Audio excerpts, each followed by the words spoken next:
নমো ভগবতে বাসুদেবায়। শুভ সকাল। পূর্ব পুটিয়ারি চাকদহ হরিনাম সংকীর্তন সমিতির 52তম বার্ষিক শ্রী হরিশরণ মহোৎসবের আজ 20 নভেম্বর 2025 বৃহস্পতিবার অন্তিম দিবস। এখন সকাল 11টা। শোভাযাত্রা সহকারে মহাপ্রভুর পাদুকা আনয়ন অনুষ্ঠান চলছে। নবদ্বীপ থেকে মহাপ্রভুর পাদুকা সবেমাত্র গাড়িতে করে এসে পৌঁছেছে কুদঘাটে, আর এখনই শুরু হবে শোভাযাত্রা। ঘোড়ার গাড়িতে চেপে মহাপ্রভুর পাদুকা নিয়ে যাওয়া হবে উৎসব প্রাঙ্গণ অর্থাৎ পূর্ব পুটিয়ারি প্রগতি সংঘের মাঠে। অসংখ্য ভক্তবৃন্দ, নারী পুরুষ ছোট থেকে বয়স্করা সামিল হচ্ছেন এই শোভাযাত্রায়। ব্যাপক উৎসাহ উদ্দীপনা দেখা যাচ্ছে ভক্তকুলের মধ্যে। কুদঘাট বাস স্ট্যান্ড থেকে শুরু হয়ে ব্রিজ পেরিয়ে এই শোভাযাত্রা পূর্ব পুটিয়ারিতে প্রবেশ করবে।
हरे हरे हरे राम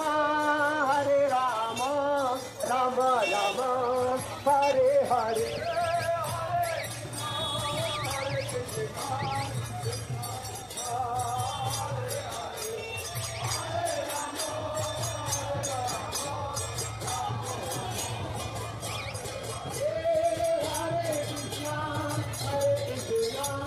Krishna